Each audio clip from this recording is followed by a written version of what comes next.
Bueno, hermanos, estamos ahí en nuestra serie, una nueva identidad, que es el tema de este mes. El tema de este mes es hablar sobre lo que somos como iglesia, como comunidad, especialmente también porque estamos en el mes de nuestro aniversario, el 29 es nuestra fiesta, ¿cierto? Con torta y todo, así que nos estamos preparando para eso. Y no solamente porque es el mes de nuestro aniversario que vamos a hablar sobre nuestra identidad, sino que porque la demanda de la contingencia nos hace urgente ese tipo de conversación. Nosotros somos cuestionados sobre cuál es el rol de la iglesia ante la contingencia.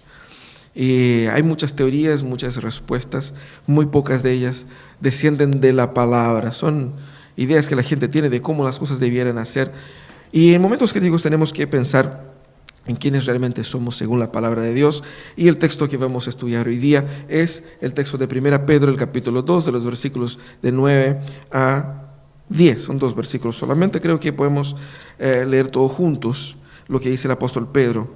Así dice: pero ustedes son linaje escogido, real sacerdocio, nación santa, pueblo que pertenece a Dios, para que proclamen las obras maravillosas de aquel que los llamó de las tinieblas a su luz admirable. Ustedes antes ni siquiera eran pueblo, pero ahora son pueblo de Dios. Antes no habían percibido misericordia, pero ahora la han recibido. Bueno, hoy día vamos a hablar de cómo ser una influencia intencional en la sociedad. Y hablando de influencia, hablando de identidad, podemos recordar un poco la batalla de los héroes del antaño. A los que son un poquito más geek, así que conocen, que les gustan los héroes, los monitos, se dan cuenta que antes era mucho más común los superhéroes, el mundo de los superhéroes, porque ellos tenían, si bien tenían su drama personal, el grueso de la historia era la lucha de los buenos contra los malos, ¿cierto? Los últimos o los nuevos superhéroes, incluso la relectura que se hacen de los antiguos, más bien se da en una lucha no tanto de los buenos contra los malos, sino que una relectura de los malos para que los malos ya no sean tan malos así. Haya visto la película del Guasón, y sobre todo la lucha del héroe consigo mismo y con su propia identidad. Es una lucha identitaria, es una lucha de construcción de quién es él, de redescubrimiento. Incluso ahí, algunos años atrás, salió esa película del Hombre Araña, el modo oscuro, ¿no es cierto? Él así como, él luchando consigo mismo, ahí como medio rebelde.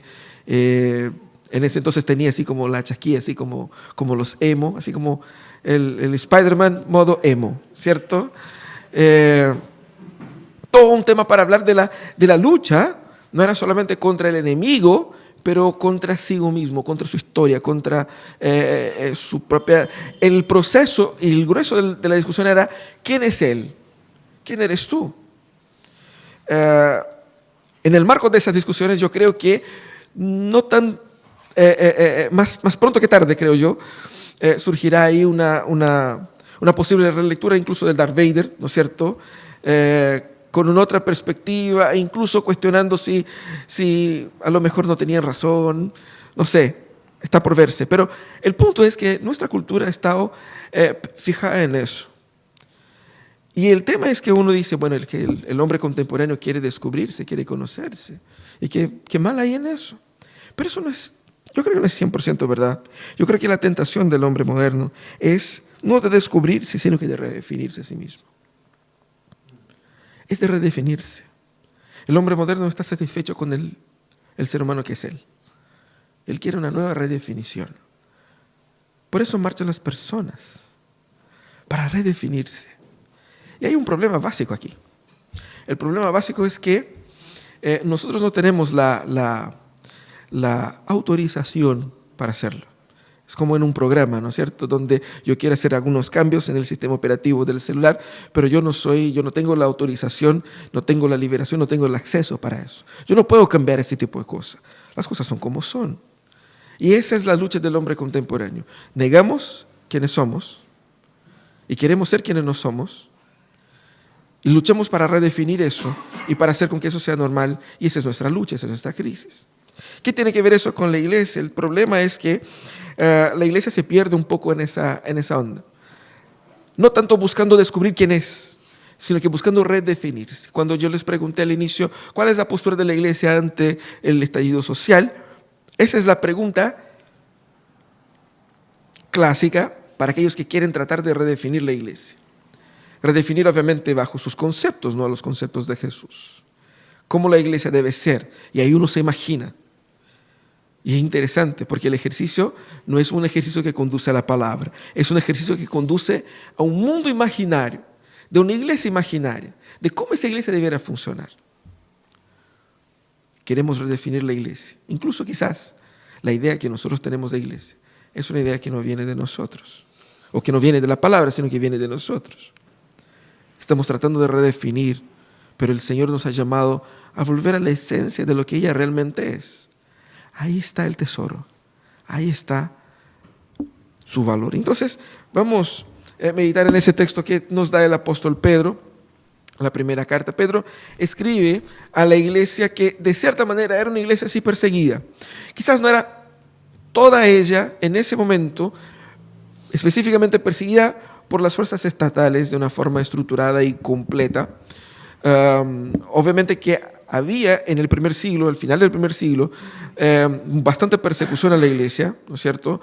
Persecución estatal, o sea, del Imperio Romano contra los cristianos de una forma general, pero lo que enfrentaba posiblemente los creyentes de las iglesias que recibieron la carta de Pedro era una especie de un hostigamiento bastante duro.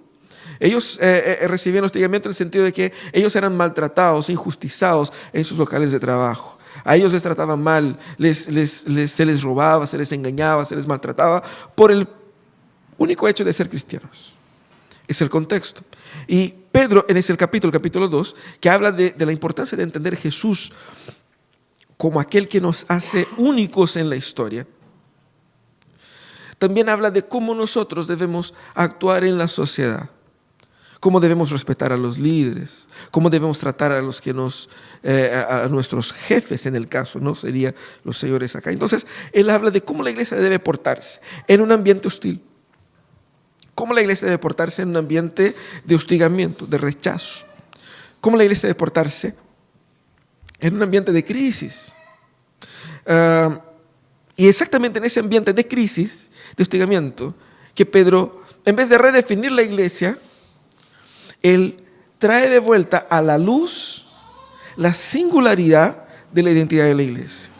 Lo que él quiere decir es, en ese momento de tanta confusión, de persecución, de dificultades, recuerden quiénes son ustedes. Ese es el punto. Por eso vamos a hablar sobre la singularidad de la identidad de la iglesia de Cristo, que él destaca. Vamos a tomar solamente esos dos versículos, sobre todo el versículo 9, pero que tiene como el ambiente todo el capítulo 2, ¿cierto? La singularidad de la identidad de Cristo. Pedro entonces quiere que nosotros entendamos quiénes somos, para que a partir de ahí tracemos un mapa de acción. Esa es un poco la idea. Y él comienza, en ese versículo 9, haciendo cuatro afirmaciones sobre la identidad de la iglesia, que son complementarios. Todas estas afirmaciones, las palabras que ocupa, la construcción que usa, son emprestadas del Antiguo Testamento. El ambiente de la iglesia era gente que de origen judío, de origen no judío, algunos conocían más bien el Antiguo Testamento, otros no, pero Pedro se utiliza del Antiguo Testamento para poder explicar quiénes son ellos.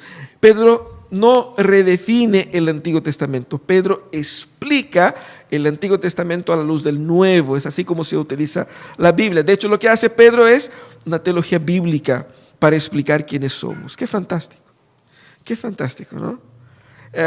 Y él afirma 4 características que la iglesia de Cristo tiene. Primero, él afirma que la iglesia es linaje escogido.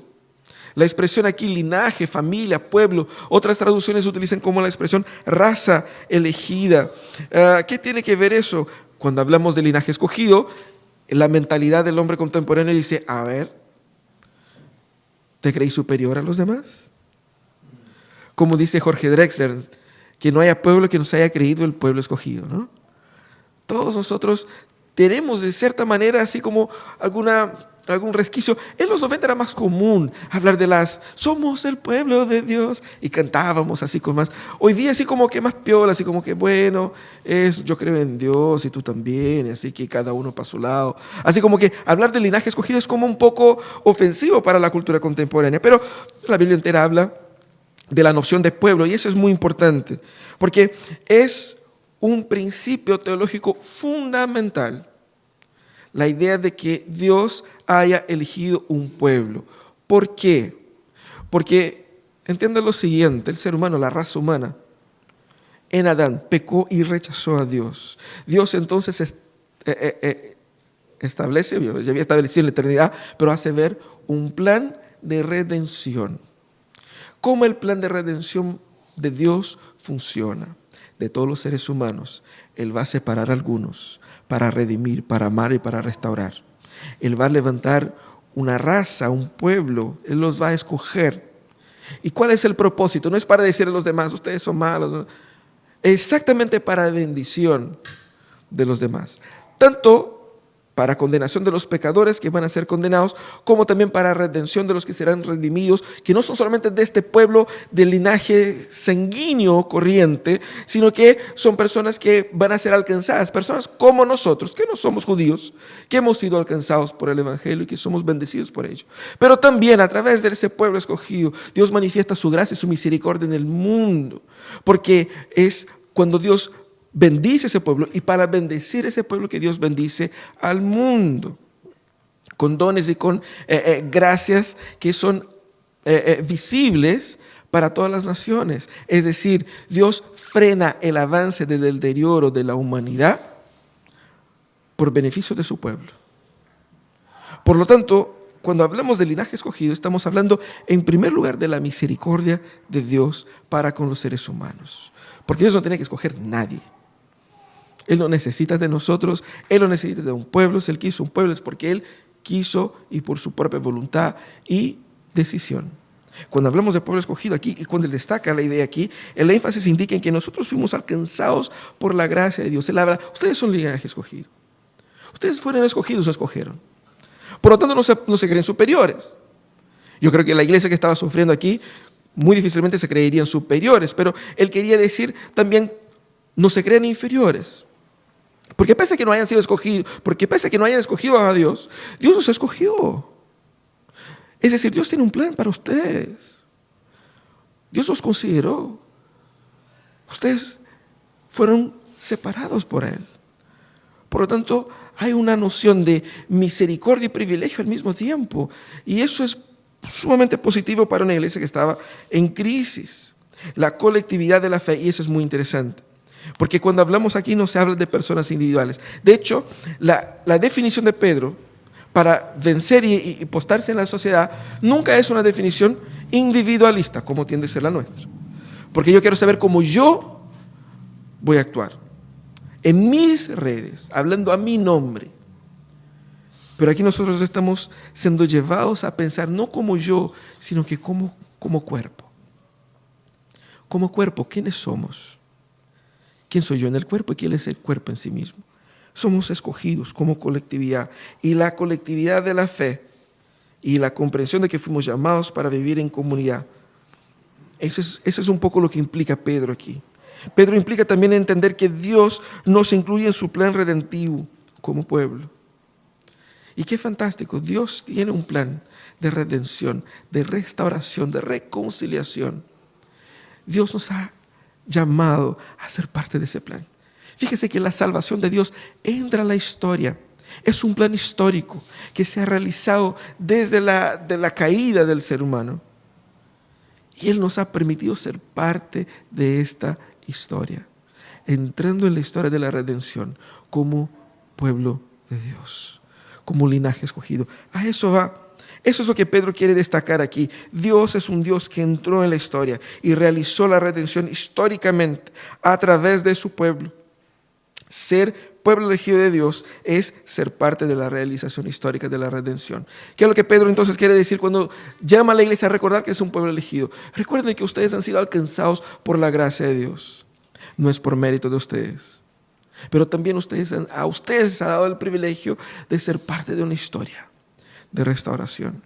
Por lo tanto, la iglesia, cuando se resta de influir en la sociedad e intencionalmente posicionarse en la sociedad como un instrumento de bendición, la iglesia está negando el carácter de su elección.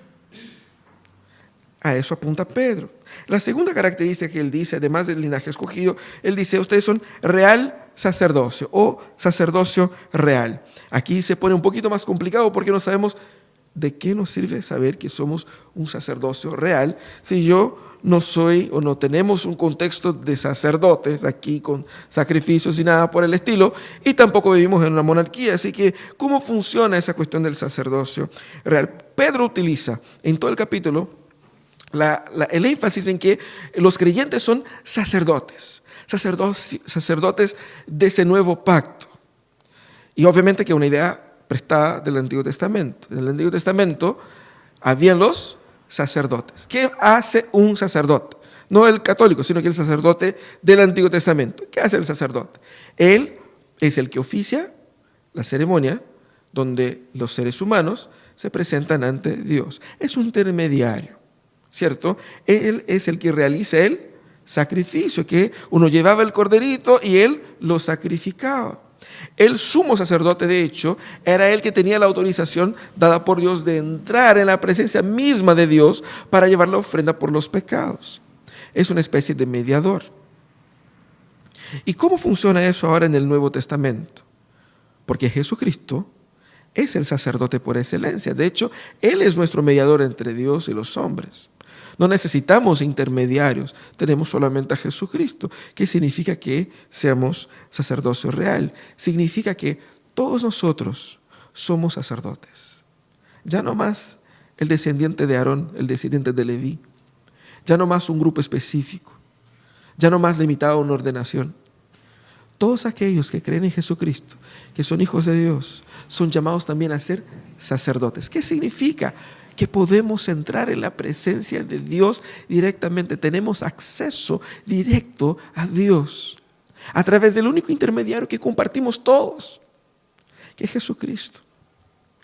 Eso significa que nosotros somos invitados a presentarnos ante Dios, ya no para entregar el sacrificio en sustitución por nuestros pecados, porque Cristo lo hizo. Somos llamados a entrar en la presencia de Dios para entregar sacrificios de alabanza al Señor. ¿Sabe lo que eso significa? Significa que si usted está pasando por una crisis, en desesperación y no sabe qué hacer, tú puedes doblar sus rodillas porque Dios te escucha. No necesitas venir a un lugar o aclamar a una persona que interceda por ti, sea ella viva o muerta. Porque Dios nos ha dado el privilegio de ser sacerdotes. Pero sacerdotes, aquí como define aquí, sacerdocio real. Interesante que el énfasis aquí del aspecto real destaca la sumisión al gobierno eterno de Dios en Cristo. Es decir, somos una nación de sacerdotes. Esa es la expresión que Pedro ocupa en otro lugar.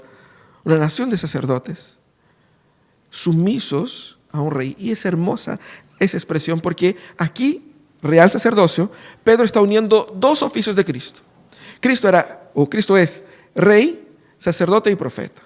Como rey, Él gobierna por sobre todas las cosas. Como sacerdote, Él es el sacrificio y el sacrificador que paga por nuestros pecados. Y como profeta, Él es que nos revela y nos hace conocer a Dios y a nosotros mismos como realmente somos. Pero aquí Él destaca la función de la realeza de Cristo. Cristo es rey. Es decir, Cristo gobierna, no solamente a los cristianos, y no un gobierno hipotético del amor, no, un gobierno real. Por lo tanto, debemos llamar a todos que se arrepientan. ¿Por qué? Porque Cristo reina. Cristo reina, no es una cuestión de opinión, de gusto, no, esa es la realidad. Somos nosotros instrumentos de comunicación con ese rey para el mundo. Mira qué fantástico. Nosotros somos llamados a servir al mundo, acercando el mundo al Rey verdadero. Nosotros tenemos acceso al Padre a través de Cristo. Y somos llamados a llevar a este Cristo al mundo. No es una condición meramente intelectual. Es una condición espiritual que la iglesia tiene. ¿Qué significa que seamos sacerdotes o tenemos ese sacerdocio real? El mensaje de Dios está accesible a todos a través de Jesús. Y más que eso, somos hechos nosotros sacerdotes. Tenemos el acceso directo al trono de gracia para, como instrumentos de esta gracia, bendecir a la sociedad. ¿Sabe lo que falta a la sociedad? Falta amor. ¿Sabe lo que falta a la sociedad? Falta valorar al otro, comprender mejor al otro. Ellos no se van a dar cuenta de eso solos. Ellos necesitan de Cristo. Y porque necesitan de Cristo, necesitan también de la iglesia. Y la iglesia puede ser esa influencia porque la iglesia es la comunidad, el pueblo, que es una familia de sacerdotes del Rey. Tenemos acceso ante el trono celestial a través de Jesús. Debemos, por lo tanto, orar por nuestra ciudad. Es nuestro deber. Debemos interceder por ella. Debemos ser el instrumento de llevar amor y gracia a los que sufren, porque nosotros sabemos dónde está el que cuida de estas personas y tenemos acceso a ello. Dios gobierna todas las cosas y nosotros tenemos acceso a este gran gobernante. Por lo tanto, es nuestro deber de llevar eso al mundo. También somos llamados a ser una nación santa. Todo lo que se habla de santidad, así como que baja el interés, así como el 50%, ¿no? Bueno, santidad es un tema un tanto aburrido, ¿no? Pero de todo lo contrario. Como comentaba aquí en el grupo de catecúmenos de antes, el ser humano tiene una admiración profunda con la belleza y con la perfección. Lo hermoso nos encanta, nos enleva. Y entendemos que el ser humano vive mejor en la medida en que él pueda disfrutar de más perfecciones en su diario vivir. Una prueba de eso es los grandes reyes, los grandes magnates, viven en casas que son verdaderas obras de arte. Gastan millones, invierten millones y toda una ingeniería, una arquitectura con artes y con todo eso, porque al vivir rodeado de hermosura, se supone que ellos viven en una mayor gloria. Por lo tanto, mientras más fea tu casa, más pobre eres. Podemos decir así. Esa es la forma como el ser humano interpreta la realidad. ¿Por qué? Porque hemos sido creados por un Dios que vive en la más absoluta perfección y en la más absoluta gloria. Y el ser humano anhela la perfección de Dios. Por eso al ser humano le encanta el arte y lo hermoso. Por eso el ser humano valora eso. Porque hay un anhelo del ser humano por Dios. ¿Qué es lo que es esa perfección absoluta? Esa perfección absoluta se llama santidad. Esa perfección absoluta, esa hermosura plena que nos encanta, que nos eleva, que dice aquí viven no solamente reyes, aquí viven dioses. Eso es la santidad. Pero Dios dice que nosotros somos una nación santa. Aquí aplicado en la típica expresión del Antiguo Testamento, donde santidad quiere decir o quiere apuntar hacia algo que es separado, algo que es destinado para un fin especial. Eso no está en el lugar común de las cosas, sino que tiene un uso especial. Y cuando dice que nuevamente la idea de nación aquí utiliza una expresión que es más genérica. Las expresiones anteriores eran más específicas. Aquí nación quiere decir es un término más bien político que indica una comunidad de personas que viven en determinado sector o región, que son gobernados por un líder en común y que tienen una ley en común a la cual todos se someten. Esa es una nación. Es diferente de linaje, de familia, de raza. Porque raza tiene más que ver con la descendencia, pero nación tiene más que ver con el control político. Entonces, él va utilizando todas esas metáforas para mostrar la dinámica de la construcción de la iglesia. Y muestra que esa nación es una nación separada. Y es interesante porque cuando nosotros pensamos en una nación santa, debemos entender que por santidad hay un llamado de Dios para que el carácter de esa nación sea similar al carácter de aquel que le da color o que le da identidad. Es decir, la idea es que seamos más parecidos con Dios. Esa es la lógica, ¿no? Y eso es exactamente lo que el mundo necesita. Si el mundo necesita a Dios, ¿cómo lo va a tener? A través de aquel que son parecidos con Él. Esa es la lógica. Sean parecidos con Jesús, porque el mundo necesita de más personas como Jesús. Y nosotros somos esto.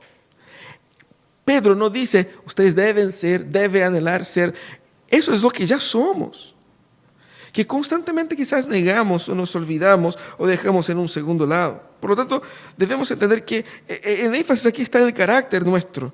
Tenemos una vocación a entender la vida desde la perfección moral de Dios. Por lo tanto, tenemos una vocación a decir que lo que está mal, está mal. Y no hacer vista gorda porque, bueno, es que no es tan así. Porque los tiempos cambian. Y tenemos que hacer ver no solamente lo que está mal, porque escucha que hay gente que cuando piensa en Nación Santa piensa que son un bando de jueces sobre el mundo. No, que eso está mal, eso está mal, eso está mal. Ya, hay que está bien, hazlo tú. ¿Qué propones? La santidad es activa, es constructiva, es redentiva. Eso es lo que debemos entender. Cuando se dice nación santa, no es para que nosotros nos pongamos superiores a los que no son cristianos para juzgarlos, todo lo contrario. Todos los aspectos aquí escritos por Pedro son para beneficio de la sociedad. ¿De qué manera ser nación santa beneficia a la sociedad? Siendo santos nosotros, construyendo nosotros un carácter que busca cada vez más ser parecido con Jesús, amar como Jesús, ser justo como Jesús era justo, perdonar como Jesús llama a perdonar y enseñar esto a nuestros hijos, comunicar eso a nuestros compañeros, influir para que el ambiente donde nosotros vivimos algo herede de eso. Esa es la lógica. Algunos cristianos encuentran más fácil simplemente juzgar, ¿no? Porque mientras lo hacen eso, están juzgando al mundo, se sienten más santos y pueden estar tranquilos viviendo su vida paralela de pecaminosidad y de perdición. No es eso. Es al mismo tiempo un llamado también y una afirmación. Somos santos, en el sentido de que hemos sido separados por Dios, pero no en el sentido de que no tenemos pecado. Es una afirmación, somos santos, y también es un llamado. Busquen vivir en santidad. Busquen crecer en santificación. ¿Por qué? Porque ustedes son una nación separada por Dios. Por lo tanto, ustedes deben buscar ese tipo de cosas. Es un llamado a que busquemos vivir una vida más justa, imitando a Cristo en la sociedad. Porque esa es la iglesia que la sociedad necesita. Y fíjense qué interesante. El domingo pasado hablamos sobre la sal, que somos la sal del mundo. La sal de la iglesia, o la sal que salga del mundo, es la sal de su santidad. La sal de la iglesia que salga del mundo es la sal de su santidad. Mientras más santa sea la iglesia, mientras más comprometida con la hermosura del carácter de nuestro Señor, más seremos útiles al mundo. Pero él termina enfatizando la idea de que somos una propiedad exclusiva de Dios. De hecho, lo que la NBI pone en el texto que hemos leído, él dice, pueblo que pertenece a Dios. Otras traducciones dicen, pueblo de propiedad exclusiva de Dios. ¿Qué significa aquí? Significa que tenemos un destaque, un énfasis aquí en que no debe haber otros señores de por medio. Hay un solo Señor, hay una sola cabeza. La iglesia no tiene muchas cabezas, tiene una sola. Todos nosotros servimos al Señor y al mismo Señor. Y es Él quien parte el queque. Interesantemente, en el reino de Dios no hay democracia. El reino de Dios es un gobierno absolutamente monocrático. Él decide. Y Él tiene derecho. De hecho, el libro de Apocalipsis muestra por qué. Porque en la visión que tuvo el apóstol Juan, él veía un libro, que era el libro de la redención, podemos decirlo así. Y nadie tenía el derecho de abrir esos libros. Y él lloraba porque el libro estaba cerrado, es decir, que no había redención, que no había esperanza. Y el ángel le dice, no llores, porque el Cordero puede abrir, porque Él fue muerto y con su sangre Él compró gente que procede de toda tribu, raza, lengua y nación. Él puede porque Él nos compró, somos de Él. Eso significa que primero, no hay otro Dios. La iglesia tiene un dueño y ese dueño es Jesucristo. Segundo, no solamente no hay otro Dios, sino que nuestra lealtad tiene que estar bien clarita ahí. Porque si bien no queremos poner otros dioses, nuestro corazón quiere ponerse ahí como que casi que a la par de Jesús para la microadministración de la vida, ¿no? Así como que no, Jesús me delegó esas partes aquí, como que eso es mío. No, no es así que funciona. Él es el Señor de todo. Significa que la iglesia de Cristo es de Cristo y no de los que se puedan adueñar de ella eventualmente. Sean quien sean. Sean quien sea. Pastores, sean líderes, sean gerentes, sean financiadores. En el mundo hay muchos de estos. Por lo tanto, debemos entender de una forma muy clara, yo no pertenezco a mí mismo. Nosotros como iglesia no nos pertenecemos a nosotros mismos. Dios es el que construye esto. Dios es el que nos hizo. Él nos compró, le pertenecemos a Él. Y eso implica en que es Él quien da el uso que Él tiene para su iglesia. Es decir, Él dice qué es lo que su iglesia debe hacer. Es lo que el apóstol hace aquí en las partes finales de este versículo. Dice, ¿para qué? Para proclamar las virtudes de aquel que nos llamó desde las tinieblas de su maravillosa luz. Él hace aquí un recuento histórico de la conversión de los propios miembros de estas iglesias. Él escribe aquí, Pedro estaba escribiendo a las iglesias de la dispersión en varias ciudades, y él sabe que muchos de ellos vinieron del mundo de la adivinación, de la idolatría, de la hechicería y todo eso, y dice, Él los sacó de ahí. Por lo tanto, nosotros le debemos lealtad final. Y esa lealtad se verifica en cumplir lo que Él demanda de nosotros. ¿Qué es lo que es? Anunciar. Fíjate que como vimos la semana pasada, esta semana también, cuando estudiamos la identidad de la iglesia, encontramos que la identidad de la iglesia no tiene que ver con lo que hacemos dentro de estas puertas, sino que más bien afuera de ellas.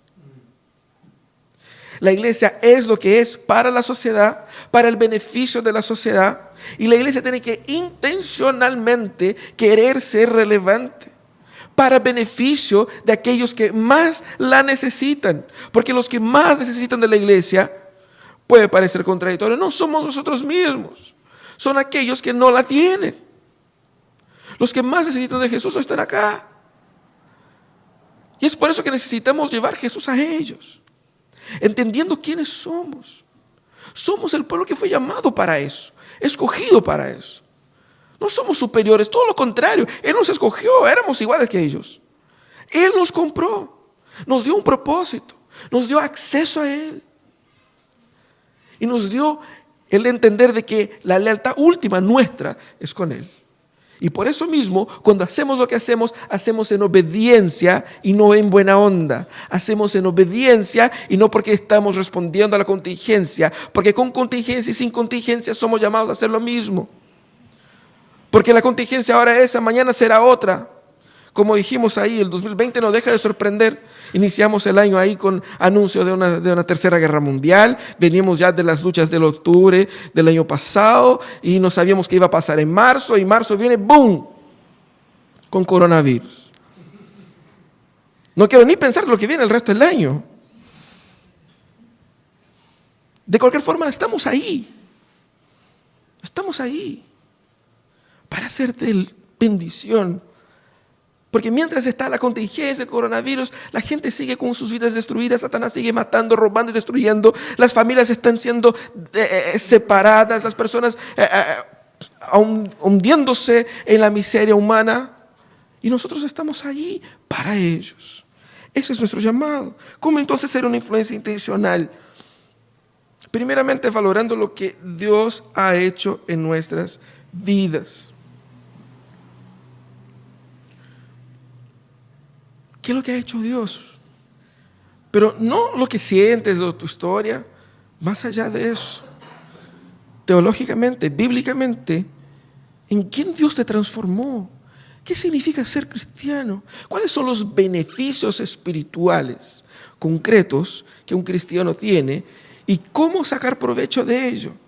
Ustedes, así como yo, en algún momento de su vida compraron un equipo, o un celular, o una computadora. Y uno cuando compra un equipo nuevo no sabe sacar provecho de todas las funcionalidades, ¿cierto? Hoy día nos podemos meter a Google, ahí a YouTube, y siempre habrá un tipo que se tomó la pega de hacer un video para decir cuáles son las funciones ocultas, especiales, importantes que puedes sacar de este equipo, ¿sí o no? Recientemente hice eso. Y uno va y se da cuenta que hay tantas funciones interesantes, hay muchas que no son interesantes, hay algunas que ya las sabemos, pero hay cosas que, otra cosa que te llama la atención. Y que eso es transformador, es súper útil, te va a ayudar bastante. Lo mismo pasa con nuestra identidad como iglesia. La gente llega con la idea de que ya sabe cómo la iglesia funciona, cómo es la iglesia y cómo es ser cristiano. Y conoce el 10%, el 5% de lo que realmente significa. Y por lo tanto, mal utiliza el poder que tiene ser cristianos en el mundo. Y por lo tanto, desvalora el lugar de la iglesia en el mundo.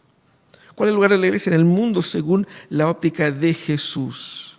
Es un lugar central, porque es a través de la iglesia que Él está redimiendo a la humanidad. No es un tema de religión, de opinión, es un tema de la realidad, de redención de aquellos que están siendo perdidos. Por lo tanto, vamos a valorar lo que Dios ha hecho en nuestras vidas. La transformación, la salvación, la redención que hemos recibido. Vamos a estudiar la palabra para entender qué es lo que significa realmente, cómo puedo sacar mayor provecho de mi cristianismo. ¿Cómo puedo sacar mayor provecho de ser iglesia? ¿Cómo puedo sacar mayor provecho de estar en esto? Y usar todas las funciones disponibles ahí en nuestro sistema operativo eclesiástico. También debemos entender que la divergencia y la separación y la diferencia con el mundo es positiva. Como hablábamos la semana pasada, a veces queremos parecer así como similares o no tan distintos para no parecer así como muy fanáticos y nada, así como que no, nosotros somos bacanes también, nosotros no somos tan cuadrados. Como que si lo que nos separa fuera lo que nos impide servir al mundo adecuadamente, todo lo contrario. Es exactamente porque somos diferentes, es exactamente porque nuestro mensaje es ofensivo que es útil. Porque si no fuera ofensivo, no sería útil. La diferencia de la iglesia hacia el mundo, así como vimos en el Salmo primero, así como vimos semana pasada y así también hoy día, esa diferenciación entre santos y no santos no es para que nos creyamos superiores. Todo lo contrario. Es que para entender que hemos sido santificados por gracia y misericordia de Dios, podemos ser esta santidad en el mundo. Porque es la santidad nuestra en el mundo que lo protege, que lo restaura. Por lo tanto, la diferencia con el mundo es una bendición para el mundo. Cuando la iglesia pierde esa diferencia, sea por omitirse o sea por mezclarse de una forma inapropiada, ella deja de ser una bendición. Por lo tanto, debemos entender que la divergencia con el mundo es positiva, así que debemos no tener miedo de afirmar los postulados bíblicos, sean ellos ofensivos o no. Hoy día todo es ofensivo. Así que no tengamos miedo de ser ofensivos, si eso es verdad y si es dicho con amor y si es hecho para bendecir, para iluminar. Y teniendo también el valor de vivir como Dios es el Señor para vivir. A veces nos falta valor. Valor de asumir el plan completo. El plan cristianos premium, con todos los beneficios. A veces queremos el plan básico, solamente con unos pocos canales nomás. No necesito mucho. Así que me salvo del infierno, estoy bien. Es que el Señor no ofrece planes diferenciados. Hay un solo plan, dentro o fuera. Y el plan dentro incluye todo. Y el fuera incluye nada. Él nos llama a tener valor. Nos falta muchas veces valor de decir las cosas como son. Las cosas con nombre y apellido. De decir claramente que sí, el mundo fue creado por Dios, de que sí somos hechos por Él y de que sí el mundo está condenado por sus propios pecados y que sí, si alguien no cree en Jesucristo como su único Salvador, se va al infierno. No importa cuán buena moza, cuán buen mozo, cuán inteligente, cuán dedicado, Esa es la realidad. Tenemos que tener valor para hacer lo que Dios nos llamó a hacer. Valor para buscar la santidad en la vida.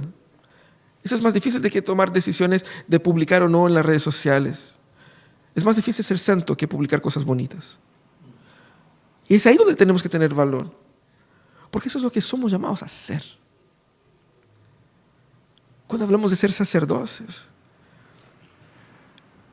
¿cómo podemos ser sacerdocio real con nuestro nivel de oración? Con suerte oramos por nosotros. ¿Cómo vamos a orar por el país? Tenemos que tener más valor para poner la camiseta y decir, no solamente ponerla, sino que mojarla también, trabajando por Él.